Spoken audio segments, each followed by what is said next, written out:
इस वीडियो में हम पढ़ने वाले हैं क्लास 12th पॉलिटिकल साइंस का 3rd चैप्टर नियोजित विकास की राजनीति। तो सबसे पहले हम देखेंगे कि नियोजन का क्या अर्थ है। नियोजन यानी प्लानिंग का अर्थ है हमारे पास जो भी उपलब्ध संसाधन है उनके श्रेष्ठतम प्रयोग के लिए, उनके बेस्ट यूज़ के लिए भविष्य की योजना बनाना। इसमें हम फोकस करेंगे भविष्य की योजना पर, और जो उपलब्ध संसाधन है उनका हम श्रेष्ठतम बेस्ट यूज़ करने का प्रयास करेंगे। नियोजन के माध्यम से हम क्या कोशिश करेंगे कि उत्पादन में वृद्धि हो, रोजगार के अवसरों में वृद्धि हो और आर्थिक स्थिरता जैसे लक्ष्यों को हम प्राप्त कर सकें। तो भारत के संदर्भ में हम देखेंगे कि विकास का क्या अर्थ है, यानी कि भारत के संदर्भ में विकास के अर्थ को समझते हुए हम ये देखेंगे कि भारत में किस प्रकार से नियोजन की प्रक्रिया को अपनाया गया है। आज़ादी के बाद लगभग सब इस बात पर सहमत थे कि भारत के विकास का अर्थ आर्थिक समृद्धि और आर्थिक सामाजिक न्याय दोनों ही है। आर्थिक समृद्धि से हमारा यहाँ क्या तात्पर्य है कि लोगों की प्रति व्यक्ति आय बढ़े, देश की कुल राष्ट्रीय आय बढ़े, और आर्थिक सामाजिक न्याय से हमारा तात्पर्य ये है कि विकास की पंक्ति में जो अंतिम व्यक्ति खड़ा है उस तक विकास का लाभ पहुँचे, यानी कि समाज के सब वर्गों को, समाज के सभी लोगों को विकास का लाभ समान रूप से मिले।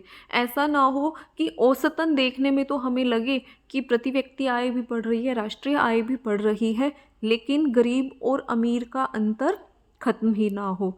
तो आज़ादी के बाद हमने आर्थिक विकास का तात्पर्य यह लिया था कि आर्थिक समृद्धि में भी बढ़ोतरी हो, कि देश की राष्ट्रीय आय, प्रति व्यक्ति आय आंकड़ों में भी बढ़े, और जो असमानता है गरीब और अमीर के बीच में वो भी खत्म हो, यानी कि आर्थिक और सामाजिक न्याय की भी स्थापना हो। इस बात पर भी सहमति थी कि आर्थिक विकास और सामाजिक आर्थिक न्याय को केवल व्यवसायी, उद्योगपति व किसानों के भरोसे नहीं छोड़ा जा सकता। यहाँ ये विवादास्पद विषय था कि जो देश के आर्थिक विकास की बागडोर है वो किसे सौंपी जाए, क्या वो केवल सरकार के हाथों में रखी जाए या फिर जो निजी क्षेत्र है उसके भरोसे हमारे देश का आर्थिक विकास छोड़ दिया जाए। तो इस बात पर सहमति थी कि क्योंकि देश की जो ज़्यादातर जनसंख्या है वो गरीबी रेखा के नीचे थी, तो इस बात पर सबकी सहमति थी आर्थिक और सामाजिक न्याय को केवल व्यवसायियों यानी कि उद्योगपतियों, पूंजीपतियों के भरोसे हम नहीं छोड़ सकते। सरकार का हस्तक्षेप इसमें अनिवार्य रहेगा। सरकार को विकास में प्रमुख भूमिका निभानी होगी। आज़ादी के वक्त विकास का पैमाना पश्चिमी देशों को माना जाता था। हमारे सामने वो एक आइडियल के तौर पर थे कि जो वेस्टर्न कंट्रीज़ हैं, अमेरिका है, इंग्लैंड है, उन्होंने जो आर्थिक प्रगति की है हम उसी को ही रोल मॉडल मानकर चल रहे थे कि हम भी उनकी तरह जो आर्थिक वृद्धि का स्तर है वो प्राप्त कर सकें। जो उन्होंने प्रति व्यक्ति आय, राष्ट्रीय आय का लेवल अचीव किया है उसे ही हम भी प्राप्त करें। आधुनिक या मॉडर्न होने का अर्थ था पश्चिमी औद्योगिक देशों की तरह होना, लेकिन धीरे धीरे हमने भी विकास के पैमाने बदले। हमने सिर्फ आर्थिक समृद्धि या केवल आंकड़ों में ही राष्ट्रीय आय, प्रति व्यक्ति आय की बढ़ोतरी को ही विकास नहीं माना। हमने जो अमीर और गरीब का अंतर है उसे कम करना भी अपने देश के आर्थिक विकास का प्रमुख लक्ष्य माना। तो यहाँ विकास के संदर्भ में दो विचारधाराएं उस वक्त मौजूद थी। एक विचारधारा थी वामपंथी विचारधारा या कम्युनिस्ट आइडियोलॉजी। तो जो वामपंथी होते हैं उनकी मुख्य रूप से क्या विचारधारा होती है कि वे गरीबों के भले की बात करेंगे, गरीबों को राहत पहुंचाने वाली नीतियों का वो समर्थन करेंगे। तो मुख्य रूप से यह गरीबों, मजदूरों के वर्ग की पार्टी होगी या विचारधारा की ये लोग बात करेंगे। दूसरी विचारधारा है दक्षिणपंथी विचारधारा। ये लोग क्या बात करेंगे, ये थोड़ा लिबरल टाइप के होंगे और सरकार के हस्तक्षेप में ये कमी करने की बात कहेंगे कि सरकार को जो देश का आर्थिक विकास है वो निजी क्षेत्र के भरोसे छोड़ना चाहिए, सरकार का हस्तक्षेप कम से कम होना चाहिए। ये अहस्तक्षेपकारी राज्य का समर्थन करेंगे। तो इस आधार पर ये क्या कहेंगे कि खुली प्रतिस्पर्धा होनी चाहिए बाजार में। जो उद्योगपति हैं वो आपस में कंपटीशन के द्वारा किन्हीं भी वस्तुओं का मूल्य तय करेंगे, ना कि सरकार अपनी सब्सिडी या फिर अपने हस्तक्षेप के द्वारा वस्तुओं के मूल्य में कमी करेगी। और ये बाजार मूलक अर्थव्यवस्था का समर्थन करते हैं, यानी कि जहां वस्तुओं की कीमतें बाजार के द्वारा, बाजार में उद्योगपतियों की प्रतिस्पर्धा के द्वारा निर्धारित हो, ये उस व्यवस्था का समर्थन करते हैं। इनका कहना है कि सरकार को अर्थव्यवस्था में गैर जरूरी हस्तक्षेप नहीं करना चाहिए। इनके अनुसार सरकार का हस्तक्षेप किस हद तक होना चाहिए, जहाँ तक केवल कानून और व्यवस्था को लागू करने की बात हो। ये केवल पुलिस राज्य का समर्थन करते हैं कि राज्य की भूमिका केवल पुलिस की और कानून व्यवस्था को लागू करने के टाइप की होनी चाहिए। अर्थव्यवस्था में राज्य का कोई हस्तक्षेप नहीं होना चाहिए। तो ये दो प्रकार की विचारधाराएं उस समय प्रचलित थी। और अब हम देखेंगे भारत ने विकास का फिर इनमें से किस विचारधारा के आधार पर और कौन सा मॉडल अपनाया। अब हम देखेंगे भारतीय विकास के दो मॉडल। पहला था उदारवादी या पूंजीवादी मॉडल, जो हमने दक्षिणपंथी विचारधारा की बात की, और दूसरा था समाजवादी मॉडल। भारत ने मिश्रित अर्थव्यवस्था का मॉडल अपनाया, मिक्स्ड इकोनॉमी हमने अपनाई, जिसमें इन दोनों का ही सम्मिश्रण था। सार्वजनिक और निजी क्षेत्र दोनों के गुणों का समावेश था। हमने इस प्रकार की अर्थव्यवस्था को अपनाया। पहला उदारवादी पूंजीवादी मॉडल, यह मॉडल यूरोप के अधिकतर देशों और अमेरिका में अपनाया गया था। इस व्यवस्था के अंतर्गत सभी वस्तुओं का उत्पादन निजी क्षेत्र के द्वारा किया जाता है और सरकार का हस्तक्षेप न के बराबर होता है। यानी कि जो भी शिक्षा, स्वास्थ्य या हमारे दैनिक जीवन की आवश्यकताएं हैं, चाहे वो सड़क परिवहन है, रेल परिवहन है, बैंकिंग, हर क्षेत्र में कौन कार्य करेगा, निजी क्षेत्र के द्वारा ही कार्य किया जाएगा और सरकार कोई हस्तक्षेप नहीं करेगी। और सरकार का जो कार्य होगा वो केवल कानून व्यवस्था को कायम करने का होगा। दूसरा मॉडल था समाजवादी मॉडल। यह मॉडल सोवियत रूस में अपनाया गया था।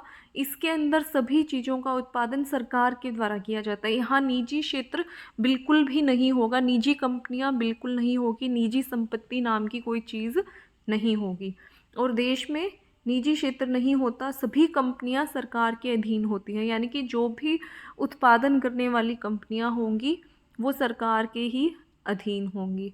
तो ये था समाजवादी मॉडल। और हमने फिर क्या पॉलिसी अपनाई, दोनों वर्गों की बात मानते हुए भारत ने मिश्रित अर्थव्यवस्था का, मिक्स्ड इकोनॉमी का मॉडल अपनाया, जिसमें सार्वजनिक और निजी क्षेत्र दोनों के गुणों का समावेश था। यानी कि हमने बीच का रास्ता अपनाया। हमने कुछ क्षेत्र केवल सरकार के लिए सुरक्षित रखे, जहां ये सुनिश्चित करना आवश्यक था कि इनके द्वारा जो सेवाएं उत्पादित की जा रही है वे समाज के हर वर्ग तक पहुँचे। अब जैसे सरकार का हस्तक्षेप शिक्षा में है, स्वास्थ्य में है, परिवहन में है, आवास में है, ये कुछ ऐसी मूलभूत सुविधाएं हैं जिनके बारे में सरकार सुनिश्चित करना चाहती थी कि ये हर नागरिक को मिले। और इसके साथ साथ हमने निजी क्षेत्र को भी मौका दिया ताकि लोगों के सामने बहुत सारे विकल्प हों और कंपटीशन से उनको सस्ते दामों पर वस्तुएं भी उपलब्ध हों। तो सरकार ने सामाजिक सुरक्षा सुनिश्चित करने के लिए कि कहीं ऐसा ना हो कि जो गरीब तबके के लोग हैं वो इन मूलभूत सुविधाओं का उपभोग ही ना कर पाए, उनकी पहुंच ही ना हो इन तक, इसलिए सरकार ने ये सुविधाएं प्रदान करने में हस्तक्षेप भी किया है और निजी क्षेत्र को भी मौका दिया है। और इस आधार पर हम कह सकते हैं कि भारत ने मिश्रित अर्थव्यवस्था का, मिक्स्ड इकोनॉमी का मॉडल अपनाया है। स्वतंत्रता के बाद भारत में अपनाए जाने वाले आर्थिक विकास के मॉडल से संबंधित सहमति और असहमति के विभिन्न क्षेत्र। तो आर्थिक विकास के मॉडल पर जो भी वाद विवाद था उसके बारे में अब हम देखेंगे कि सहमति के कौन से क्षेत्र थे? सहमति के क्षेत्र क्या थे जिस पर सब लोग सहमत थे कि भारत के विकास का अर्थ क्या होना चाहिए? आर्थिक वृद्धि और सामाजिक न्याय दोनों होना चाहिए। इसमें सब लोग सहमत थे कि यहाँ देश के आर्थिक विकास का मतलब होगा आर्थिक वृद्धि और सामाजिक न्याय। विकास के मुद्दे को केवल व्यापारियों, उद्योगपतियों, किसानों पर यानी कि निजी क्षेत्र पर नहीं छोड़ा जा सकता। सरकार को एक प्रमुख भूमिका निभानी होगी। गरीबी उन्मूलन तथा सामाजिक व आर्थिक वितरण के काम को सरकार की प्राथमिक जिम्मेदारी माना गया। सरकार का जो मुख्य दायित्व था वो क्या समझा गया कि सरकार गरीबी रेखा से लोगों को बाहर निकाले। तो गरीबी उन्मूलन और सामाजिक आर्थिक जो सेवाएं हैं, सुविधाएं हैं, उनका वितरण समान रूप से सरकार के द्वारा किया जाए, इसे सरकार की प्राथमिक जिम्मेवारी माना गया। और असहमति के क्षेत्र कौन से थे? असहमति के क्षेत्र थे कि सरकार द्वारा निभाई जाने वाली भूमिका पर असहमति। कुछ विद्वानों के द्वारा सरकार के अधिक हस्तक्षेप का समर्थन किया गया कि प्रत्येक कार्य ही सरकार को करना चाहिए। कुछ के द्वारा कहा गया कि हस्तक्षेप सीमित मात्रा में होना चाहिए। यदि आर्थिक वृद्धि से असमानता हो तो न्याय की जरूरत से जुड़े महत्व पर असहमति,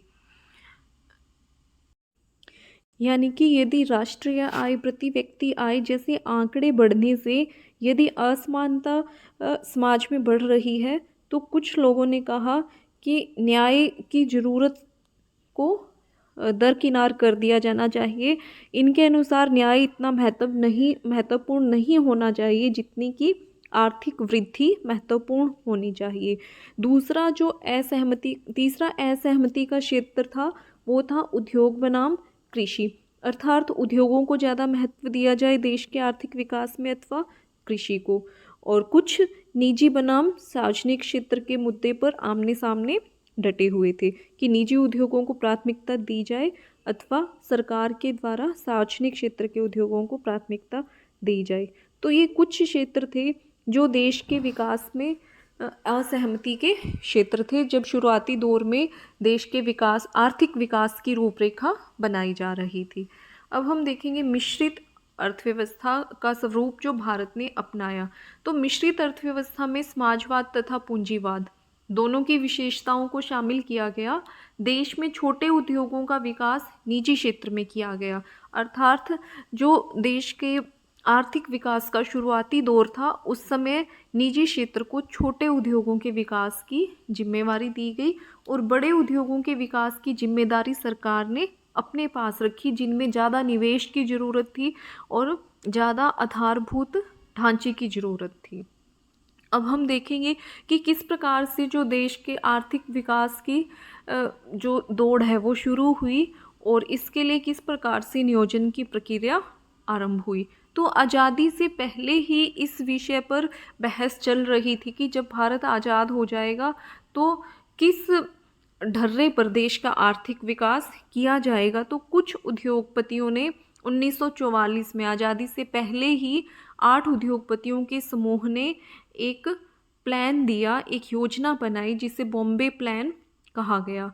और इस बॉम्बे प्लान में इन उद्योगपतियों ने क्या कहा कि आने वाले समय में देश का जो आर्थिक विकास है वो नियोजित ढंग से किया जाए। इन्होंने नियोजित अर्थव्यवस्था का प्रस्ताव दिया और इनके इसी प्रस्ताव को बॉम्बे प्लान कहा जाता है। वैसे जो उद्योगपति होते हैं वो क्या करते हैं कि सार्वजनिक क्षेत्र का विरोध करते हैं, निजी क्षेत्र को ज़्यादा से ज़्यादा छूट दिए जाने का समर्थन करते हैं।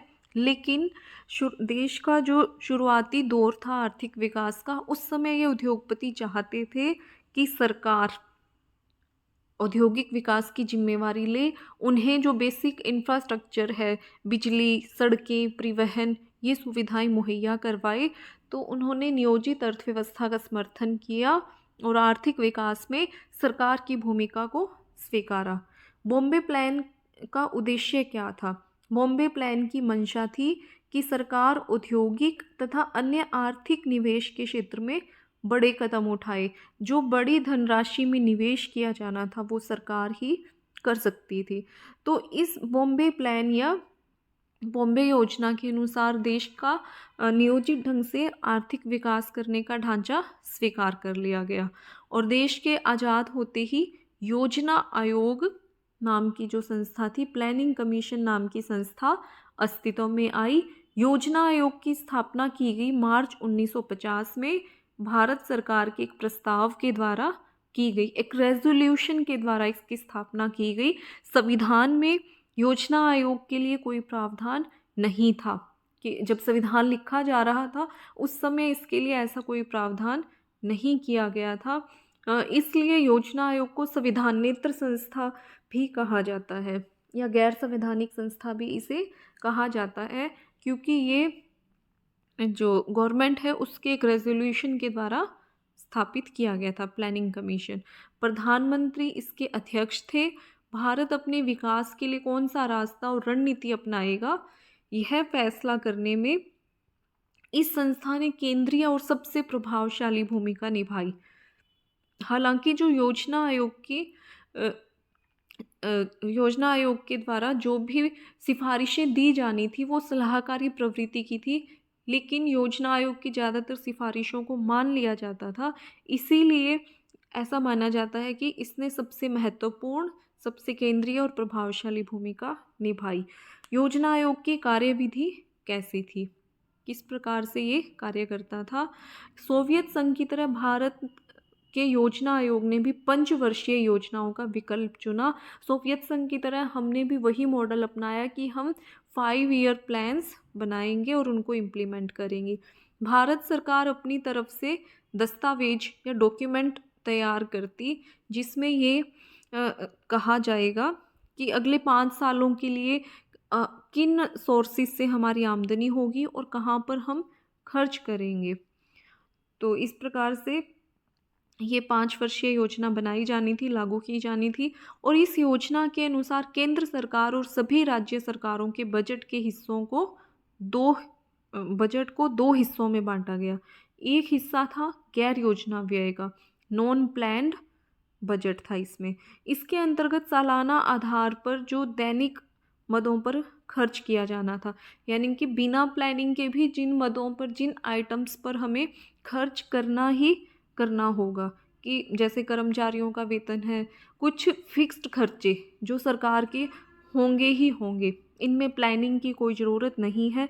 और दूसरा जो हिस्सा था सरकार के बजट का, प्लान्ड बजट या फिर प्लान्ड एक्सपेंडिचर इसको कहा जा सकता है। इसमें सरकार को योजना बनानी थी कि कितना हम किस क्षेत्र पर खर्च करेंगे, कि शिक्षा में कितना किया जाएगा या कृषि में कितना किया जाएगा, उद्योगों में कितना किया जाएगा, कोई नई स्कीम्स लागू की जाएंगी तो किस प्रकार से और कितना खर्च किया जाएगा।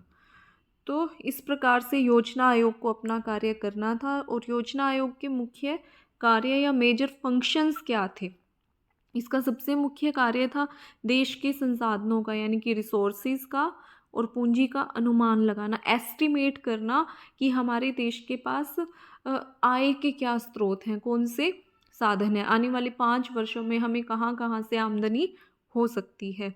फिर विकास की योजना बनाना, जो हमारे पास अवेलेबल रिसोर्सेज हैं, उपलब्ध संसाधन हैं, उसके आधार पर ये प्लान करना और विकास की प्राथमिकता निश्चित करना कि हमारे पास जो लिमिटेड रिसोर्सेज हैं उनमें फिर हम प्रायोरिटी तय करेंगे कि हमारी प्राथमिकता कौन सी है, सबसे ज़्यादा ज़रूरत वाला क्षेत्र कौन सा है, और उसमें फिर वो पैसा इन्वेस्ट करना। मान लीजिए हमारे पास 100 रुपये है और हमारे पास ये सीमित मात्रा में संसाधन है, तो हम जैसे अपनी प्राथमिकताएं तय करते हैं कि मुझे सबसे पहले शिक्षा पर खर्च करना है, भोजन पर करना है या मनोरंजन पर करना है, क्या करना है मुझे।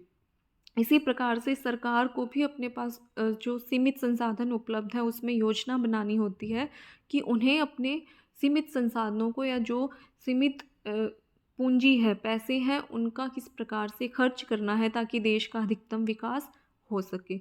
और योजना आयोग का तीसरा कार्य था योजना के बाधक कारकों का पता लगाना कि हम जो योजना बनाएंगे उसको लागू करने में कौन सी बाधाएं आएंगी, उनका पहले से ही अनुमान लगा के उनको दूर करना। और योजना की प्रगति का मूल्यांकन करना, कि हम पंचवर्षीय योजना बना रहे हैं, इसमें टाइम टू टाइम ये प्लानिंग कमीशन का ही काम था कि 1 साल में, 2 साल या तीसरे चौथे साल में उस योजना ने कितनी प्रोग्रेस की है। अब हम देखेंगे नीति आयोग। तो नीति आयोग कब आया? 1 जनवरी 2015 से योजना आयोग को इसने रिप्लेस किया है। योजना आयोग के स्थान पर ये संस्था अस्तित्व में आई है। ऐसा माना गया कि वर्तमान में जो 21वीं सदी की चुनौतियां हैं उनके बारे में विचार करने में योजना आयोग अब एक पुरानी संस्था हो चुकी है। इसके लिए एक नए इंस्टीट्यूट का होना जरूरी है, इसलिए नीति आयोग का गठन 1 जनवरी 2015 को किया गया। इसके अध्यक्ष प्रधानमंत्री श्री नरेंद्र मोदी हैं और वर्तमान में इसके उपाध्यक्ष राजीव कुमार हैं, और इसका जो फुल फॉर्म है वो क्या होगी? National institute for transforming India. और हमारे देश के जो आर्थिक विकास में या नियोजन में महत्वपूर्ण भूमिका निभाने वाला हम कह सकते हैं निभाने वाली बॉडी है राष्ट्रीय विकास परिषद या एनडीसी, नेशनल डेवलपमेंट काउंसिल। इसकी स्थापना हुई 6 अगस्त 1952 को। योजना के निर्माण में ये क्या सुनिश्चित करता है? राज्यों की भागीदारी। इस उद्देश्य से राष्ट्रीय विकास परिषद को बनाया गया। इसके द्वारा किसी भी योजना के बारे में राज्यों की तरफ से व्यूज़ मांगे जाते हैं और योजनाओं का जो क्रियान्वयन है राज्यों के द्वारा सही ढंग से किया जाए, वो राष्ट्रीय विकास परिषद ही सुनिश्चित करती है। यह देश की पंचवर्षीय योजना का अनुमोदन करती है। तो प्लानिंग कमीशन जो पंचवर्षीय योजना बनाता था वो फिर राष्ट्रीय विकास परिषद के पास जाती थी और उन योजनाओं की रिकमेंडेशन यानी कि उनमें कुछ सुधार किया जाना है या उनको एज इट इज़ लागू किया जाना है, तो उनका अनुमोदन एनडीसी के द्वारा ही किया जाता था। तो प्लानिंग कमीशन के बाद सबसे बड़ी ये संस्था है हमारे देश के आर्थिक विकास को या हमारे देश के आर्थिक नियोजन को दिशा देने में। और जो एनडीसी है राष्ट्रीय विकास परिषद है, इसके अध्यक्ष देश के प्रधानमंत्री होते हैं। भारत के सभी राज्यों के मुख्यमंत्री और योजना आयोग के सदस्य भी इसके सदस्य होते हैं। तो अब हम देखेंगे कि किस प्रकार से योजना आयोग के द्वारा योजनाएं बनाई गई थी। पहली पंचवर्षीय योजना 1951 से 1956 तक चली थी। इसमें कृषि पर जोर दिया गया था और कृषि के विकास के लिए बांध और सिंचाई के क्षेत्र में भारी निवेश किया गया। और भाखड़ा नंगल परियोजना इस प्रथम पंचवर्षीय योजना के दौरान लागू की गई एक महत्वपूर्ण परियोजना थी। दूसरी पंचवर्षीय योजना 1956 से 61 तक लागू की गई। इसमें उद्योगों के विकास पर जोर दिया गया। पहली में कृषि और दूसरी में उद्योगों के विकास पर जोर दिया गया। और सरकार ने देसी उद्योगों यानी कि जो भारतीय उद्योगपतियों के द्वारा उद्योग लगाए गए थे उन्हें संरक्षण देने की नीति अपनाई गई, उनको प्रोटेक्शन दी। किस प्रकार से दी कि जो विदेशों से सामान आयात किया जा रहा था उस पर सरकार ने भारी शुल्क यानी कि टैक्सेस लगाए, जो सामान इंपोर्ट किया जा रहा था उस पर। इस योजना के मुख्य योजनाकार या इस योजना को बनाने वाले पीसी महालनोबिस थे। अब हम देखेंगे विकास का केरल मॉडल। केरल में विकास और नियोजन के लिए अपनाए गए इस मॉडल में शिक्षा, स्वास्थ्य, भूमि सुधार, कारगर खाद्य वितरण और गरीबी उन्मूलन पर जोर दिया जाता रहा है। तो ये देश के लिए एक आइडियल मॉडल है। इसमें ऑलराउंड डेवलपमेंट पर जोर दिया गया है। शिक्षा, स्वास्थ्य, खाद्य वितरण, गरीबी उन्मूलन, भूमि सुधार, इस तरीके के बहुमुखी विकास के मॉडल को अपनाया गया है। जेसी कुमारप्पा जैसे जो गांधीवादी अर्थशास्त्री हैं उन्होंने विकास की वैकल्पिक योजना प्रस्तुत की जिसमें ग्रामीण औद्योगिकरण पर ज़्यादा जोर था। जो गांधी जी थे वो भी क्या चाहते थे कि हमारे देश का आर्थिक विकास लघु उद्योगों के आधार पर हो, प्रत्येक गांव आत्मनिर्भर बने, हर गांव में उद्योगों का विकास हो। उसी विचारधारा के आधार पर जेसी कुमारप्पा ने ग्रामीण उद्योगीकरण या रूरल इंडस्ट्रियलाइजेशन की बात की। तो दूसरी तरफ जो चौधरी चरण सिंह थे उन्होंने भारतीय अर्थव्यवस्था के नियोजन में कृषि को केंद्र में रखने की बात कही कि कृषि हमारे देश की उस समय 80% जनसंख्या की आजीविका का आधार थी। इसलिए चौधरी चरण सिंह ने क्या कहा कि कृषि के आधार पर देश का विकास किया जाए। और भूमि सुधार के अंतर्गत जमींदारी प्रथा की समाप्ति की भी बात की गई कि जो बड़े जमींदार थे जिनके पास आवश्यकता से ज़्यादा ज़मीन थी, उनसे भूमि लेकर के गरीबों में बांटी जाए। ज़मीन के छोटे छोटे टुकड़ों को एक साथ किया जाए, इसे ज़मीन की चकबंदी कहा गया था। जैसे किसी किसान का ज़मीन का छोटा सा टुकड़ा गांव के किसी कोने में है, दूसरा किसी कोने में है, तो उन्हें एक ही जगह पर ज़मीन अलॉट की जाए। और जो काश्तकार किसी दूसरे की ज़मीन बटाई पर जोत बो रहे थे लंबे समय से, तो उन्हें कानूनी सुरक्षा प्रदान की जाए। कोई एक तरीके से उनकी सिक्योरिटी निश्चित की जाए कि कल को उन्हें वो ज़मींदार यदि अपने खेतों पर काम करवाने से मना कर दे तो कोई उनके लिए भी आर्थिक रूप से सुरक्षा का साधन होना चाहिए। और भूमि स्वामित्व सीमा कानून का निर्माण जैसे कदम उठाए गए। और भूमि स्वामित्व या इसे भूमि हदबंदी भी कहा जाता है कि एक हद या एक सीमा तय की गई, इससे ज़्यादा भूमि एक व्यक्ति के पास नहीं हो सकती।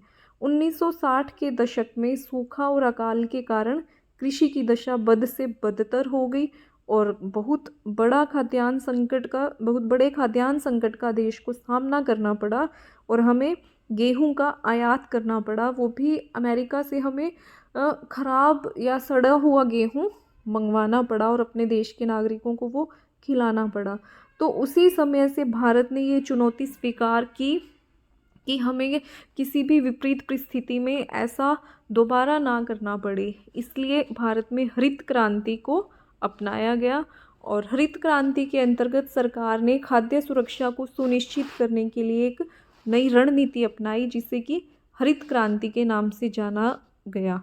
इसमें उन इलाकों पर ज़्यादा संसाधन लगाने का निर्णय किया गया जहाँ सिंचाई की सुविधा मौजूद थी और किसान समृद्ध थे, यानी कि जो महंगी मशीनें, महंगे बीज अफोर्ड कर सकते थे, वहाँ सरकार ने ज़्यादा संसाधन लगाने पर जोर दिया।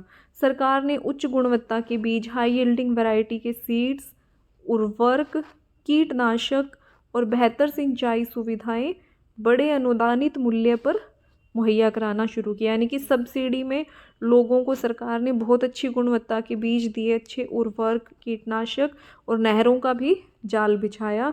सरकार ने इसके लिए काफ़ी पैसा खर्च किया और सरकार ने कहा कि किसान जो फसलें बोएंगे उन्हें एक निर्धारित मूल्य पर मिनिमम सपोर्ट प्राइस या MSP सरकार ने घोषित किया कि कम से कम इस समर्थन मूल्य पर तो सरकार उनकी फसल को खरीदेगी ही खरीदेगी। इन सारे प्रयासों को मिलाकर के क्या कहा जाता है? हरित क्रांति कहा जाता है। भारत में हरित क्रांति के जनक या हरित क्रांति के पिता किसे कहा जाता है? MS स्वामीनाथन को। तो हरित क्रांति के क्या प्रभाव रहे? पहले हम देखेंगे इसके सकारात्मक या अच्छे प्रभाव। इससे खेती की पैदावार में बढ़ोतरी हुई, गेहूं की पैदावार बढ़ी। पंजाब, हरियाणा और पश्चिमी उत्तर प्रदेश के जो इलाके हैं, जो मैदानी इलाके हैं और जहां नदियों का जाल बिछा हुआ है, वहां के किसान समृद्ध हुए। किसानों की आर्थिक और सामाजिक स्थिति में सुधार आया।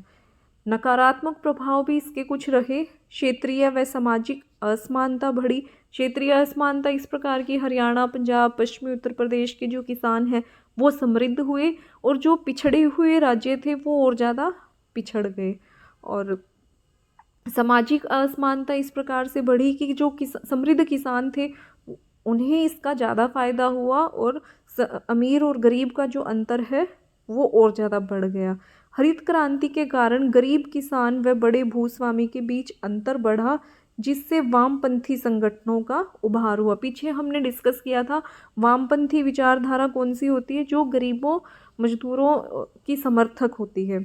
तो इससे अमीर गरीब का अंतर बढ़ने से वामपंथी संगठनों की संख्या बढ़ी और इन्होंने भी आपस में एकजुटता दिखाई। मध्यम श्रेणी के भूस्वामित्व वाले किसानों का उदय हुआ। तो जो मिडिल क्लास किसान थे उनका उदय हुआ इससे। अब हम देखेंगे श्वेत क्रांति। तो श्वेत क्रांति क्या थी? दूध के उत्पादन से संबंधित थी और मिल्कमैन ऑफ इंडिया के नाम से हमारे देश में मशहूर है वर्गीस कुरियन। उन्होंने श्वेत क्रांति को शुरू किया। तो गुजरात में उन्होंने सहकारी दुग्ध एवं विपणन परिसंघ में महत्वपूर्ण भूमिका निभाई। उन्होंने कोऑपरेटिव सोसाइटीज़ के माध्यम से दुग्ध उत्पादन और दूध से बनी हुई चीज़ों के उत्पादन को बढ़ावा दिया। और उन्होंने जो अमूल नाम की सहकारी संस्था है इसकी शुरुआत की, और इससे अमूल से गुजरात के 25 लाख उत्पादक दुग्ध उत्पादक जुड़े, और उनके इस मॉडल के विस्तार को ही क्या कहा गया, श्वेत क्रांति कहा गया।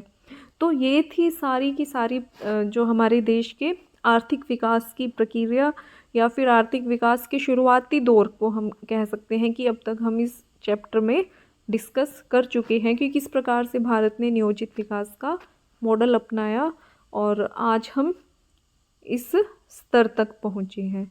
तो आज के लिए इस चैप्टर में इतना ही। धन्यवाद। ऐसी ही और वीडियोस के लिए जुड़े रहिए मेरे साथ।